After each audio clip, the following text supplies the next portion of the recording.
Hello, PCL, and welcome to 5 Minutes to Change. It is Thursday, and I hope you are having a wonderful day. Well, at least it's Thursday in Washington State where I live.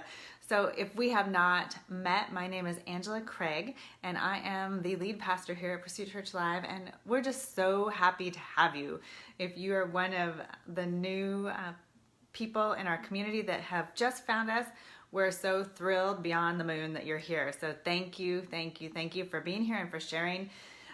Today I have a very special guest with me today, and her name is Lauren, and I'm going to be adding her to our conversation. And we actually just practiced this, so go. And so you're going to see me following some notes. Lauren is going to be interpreting this 5 minutes to change for our deaf community. And what a gift she is. So I know you're looking forward to meeting her and welcoming her in person today. So we're going to be talking about forgiveness, because this is really something that's come into conversation on our Facebook page as we have been discussing our theme this month, which is what would Jesus undo? Well, we believe that he really wants to undo offense and unforgiveness, because that leads to such bitterness in our own hearts and souls. It really that the 11 letters of forgiveness that you see are powerful, aren't they? Because they have power to control your life, or they have power to free you. And so I'm just going to keep trying, bringing her on. And hi, Stacy. Really nice to see you. Well, she'll pop on when she can, but I'm going to get started because we have 5 minutes, right? See how that worked? Magical. Hi, Lauren. Very good to see you. All right, so for Lauren's sake, I'm going to try to stick to my notes today, and that could be a little challenging for me, so have patience. This is going to be really great. So thank you, Lauren, for being here. Yay. Okay, so we talked about the word forgiveness. The question for today is, how do I forgive? Have you ever struggled with forgiveness? I know that I have. It's not as easy as we think it is. And maybe that's why Christ said in the Bible, you need to forgive 7 times 70 in one day, because he knew it would be hard for us to forgive someone who's hurt us. All right, so think about those 11 letters in the word forgiveness as we talk today. One of my favorite books on forgiveness is by Desmond Tutu, and it's called The Book of Forgiving, the Fourfold Path for Healing Ourselves and Our World. Because really, when our hearts are healed, our communities become whole, because we start to be in unity with other people, and that's so important. So here's a short introduction to the book, and I really recommend that you get it. I'll put it in the comments for you after I'm done. We know everyone makes mistakes, right? No one's perfect. And we all have broken pieces of ourselves. And sometimes when we have broken pieces, then we will, we could hurt somebody else, right? Have you ever done that? So maybe you're hurting on the inside and it feels really good to yell at someone. That's a good example. So there's 2 simple truths about forgiveness. Number 1, there is nothing that can't be forgiven. And number 2, there is no one that can't be forgiven. There's one human need that we all have, and that is to forgive others and then to be forgiven ourselves. I know how it feels for me when I make a mistake. If I can ask someone to forgive me, if they won't forgive me, that's incredibly painful. They're holding me hostage in my own emotion of pain and shame and guilt. And so it's important for our own hearts and for our communities that we do practice forgiveness. And so we're receiving and giving forgiveness. So there's 6 things that forgiveness are not. Number 1, it's not easy. It's not effortless. We know that. It's not necessarily quick, right? Not quick. Sometimes it is, but most of the time it takes a while. Forgiveness is not weakness. Now, you're not a doormat when you decide to forgive somebody. Actually, it's the contrary of that. You have incredible courage to forgive. Even the hardest things that you could even possibly imagine takes great courage and strength to forgive somebody. Hey, Rhoda, really nice to see you today. Really glad you're here. Okay, we're talking about 6 things that forgiveness is not. Forgiveness doesn't diminish justice. It actually puts the justice in God's hands, and it takes it out of ours. So that's really powerful because he is a God of justice. And so he will take care of us. He will fight our battles. And that's important to remember. Forgiveness is not forgetting. It is about letting go, but it's not about forgetting, because it can be hard to forget things that have been hurtful to us. So there's 4 paths to forgiveness. The first one is to tell your story to a trusted friend, a minister, or a counselor. Telling your story does not mean publicizing it on Facebook. We've all seen that, haven't we?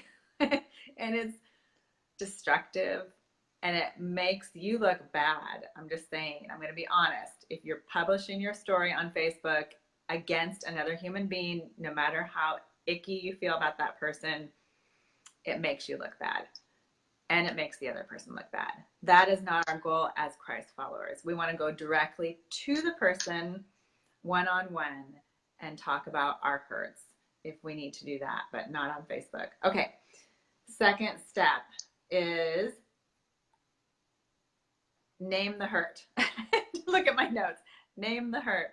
So you want to say just simply, hey, Carrie, nice to see you. You want to name what hurt you. When you did this, I felt this way. I just need you to know that. So you can fill in the blanks. That's my sentence that I use quite often when I need to explain something to someone that's been hurtful. And that could be just over, let's say something simple. You promised to do the dishes. When you didn't do the dishes, it made me upset. I just needed you to know that. I'm making this up, but could be that simple, right? Okay.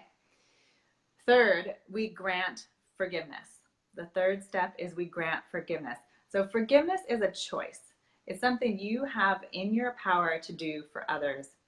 It also is something that moves us from being a victim to being the hero in our story. So when you're holding on to unforgiveness, think of it this way. You are drinking the poison that you intend for the person that hurt you by not giving them forgiveness. So the other thing about granting forgiveness is we know we are healed when we're able to tell a new story. And isn't that cool? When you can tell a story of a healed or restored relationship because of forgiveness, or maybe your trust has been improved, or maybe you were freed from that relationship completely because you realized it wasn't healthy, you forgave, and then you released the relationship, which is number 4. You decide, is this a relationship you want restored, or is it a relationship you need to release? Those are such important words. You are obligated to forgive, but you are not obligated to stay in the relationship. We never ever condone abuse of any sort as Christ followers. And so that's really important, and I hope that gives you a little bit of freedom today, understanding what forgiveness is. And it sounds like we have a wave coming over us. I have no idea what that is. Really, I can't hear you, Angela. I can't hear you. There was That's better. That's better. Okay. There was like this wave of something, and I've never heard that before. Yeah, it was. It's like, what's happening? My phone's gonna blow up. Okay, So we're back. So let's close with a couple things for us to remember. Number one, forgiveness is what stops our lives and human communities from unraveling. Like, you have the power inside yourself to help our community be better. So if I offend you, come to me and tell me, because we definitely want this community to work. If someone else says something, go to them privately in a private message and tell them if you were offended. Be honest. Don't be rude, but be honest about it, because we want our community to grow and be bonded together in love. And so be loving when you go to someone with an offense. And okay, number two, forgiving is not easy. We talked about this, and we know forgiving is not easy. Walking through grief, anger, or memories of what happened, this can make it feel like it's impossible to forgive, but it's not. It is absolutely possible to forgive. And in forgiveness, you will find that freedom that your heart longs for. Number three, if you are going to take the forgiveness journey, you must believe first that transformation can and does happen. And this is really by the power of the Holy Spirit working in us and the people around us. So maybe you forgive someone who's hurt you and they don't change, but guess what? You are going to change. You're going to be transformed and freed from that tension, that anger, that offense, that dis-ease that turns to disease in your body. You don't want that anymore. You want wellness, wholeness, and forgiveness and unity. And Lauren's doing an amazing job. Thank you, Lauren. I like it because I make her sign for herself. Yeah, it's great. I love it. Okay, so the final question we have for you today is, who do you need to forgive? And maybe it's yourself. Maybe it's a spouse. Maybe it's a parent or a child or a coworker or someone in Christian community. What can you let go today that would give you the freedom that you want to walk in? I would love to pray with you. And so if you have a situation that's really challenging right now, let's pray together. You can private message me, or we have a beautiful community of prayer on the Pursuit Church Live prayer wall. You can join anytime. It's 24 hours a day. So I encourage you to go there. Stay with us at Pursuit Church Live every day this week. We're going to continue our conversation on what would Jesus undo? And I'd love to hear your ideas in the comments. It'll be so great to have this conversation. I feel like I'm breaking free from a lot of knots in my own heart of things Jesus wants to undo, and I hope you do too. If you love what we're doing, you could support us by sharing. Share the videos that you love. Share the graphics you love. Tell someone about Pursuit Church Live. I know Carrie was doing this like gangbusters today, and what a difference it makes when there's a person that might need hope on the other side of that Facebook page of yours, and you can offer them this community. So thank you for doing that. If you want to give financially to help spread the word throughout the globe, you can do that on our app. It's a free app you get on your iPhone, or you can do that on our website at pursuitchurchlive.com. So until next time, have a great day, and thank you so much for being with me. And a big round of applause for Lauren. And so thank you so much. Bye.